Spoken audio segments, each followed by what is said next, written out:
السلام عليكم، مرحبا بجميع متتبعي قناة كوكويت ديجا. نتمنى تكونوا كاملين بخير وعلى خير. اليوم ان شاء الله غادي نشارك معكم براونيز بواحد الوصفة اللي هي جد سهلة وكذلك رائعة. كيجي معلك، كيجي لذيذ بزاف. نتمنى ان شاء الله يعجبكم وتجربوه، وإلا عجبكم ما تنساوش ديروا لايك وتبارطاجيو مع احبابكم وصحابكم.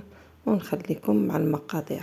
بالنسبه للمقادير غادي نحتاجو 150 غرام سكر سنيده، 150 غرام ديال الدقيق، 100 غرام ديال الزبده من نوعيه جيده، غنحتاجو معاها 50 غرام ديال الزيت، غنحتاجو 200 غرام شوكولا اسود غيش وجوج ديال البيضات، زدت معاهم هنا واحد الرشه ديال الملح، ونحتاجو 100 غرام ديال الكركاع اللي صهدته واحد شويه، وكنحاولوا هكذا غير نديرو هكذا غير بيدينا كنهرمشوه.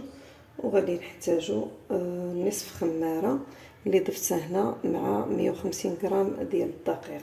بالنسبه للتزيين اختياري غنحتاجو من 50 حتى ل 100 غرام ديال الشوكولا مع 50 حتى ل 100 غرام ديال الكركاع. اول مرحله غادي ندوب الشوكولاط مع الزبده، يا اما في بان ماري ولا في الميكرو اوند، ومني غادي ندوبهم غنضيف عليهم 50 غرام ديال الزيت باش تبردهم شويه. هنا ذوبت الشوكولاط والزبده مزيان وضفت عليهم الزيت، غادي نحركهم مزيان حتى ينسجموا ونخليهم جانبا. خديت البيض وضفت عليه السنيده والفاني وكنطربوه مزيان حتى تذوب لينا ديك السنيده. وفي هذه المرحله تيكون هاد الخليط ديال الزبده والشوكولاط والزيت برد مزيان، حاولوا حتى يبرد عاد ضيفوه للبيض صافي، وكنخلطو مزيان حتى كينسجم مع بعضياته.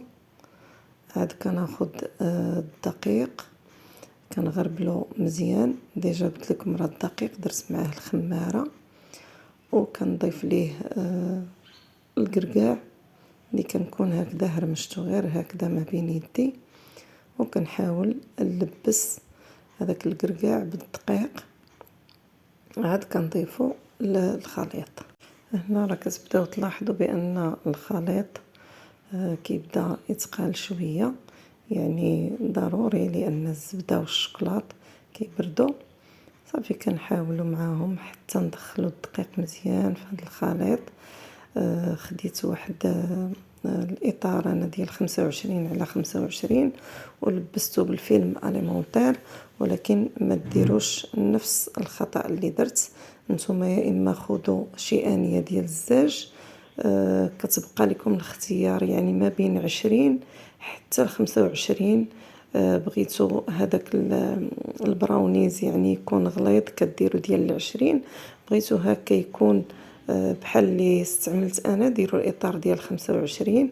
غير هنا الخطا اللي درت انا ما درتش داك الورق ديال دو كويسون، ديك الورق اللي كنديرو ضروري ديروه، لان من بعد كنخليو ديك البراونيز باش كيبرد، لان هذا الا درنا الفيلم اليمونتير كيخصو ان فوا نخرجوه من الفران خصنا نقلعوه ديك الساعه.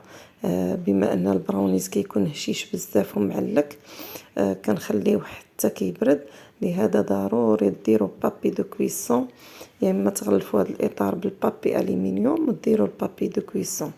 هنايا خديت الشوكولا الخاصه بالكوكيز مع الكركاع. كما قلت لكم هذه المرحله كتبقى اختياريه، اللي بغى يضيف هذا الكركاع هو كيعطي واحد المذاق يعني رائع.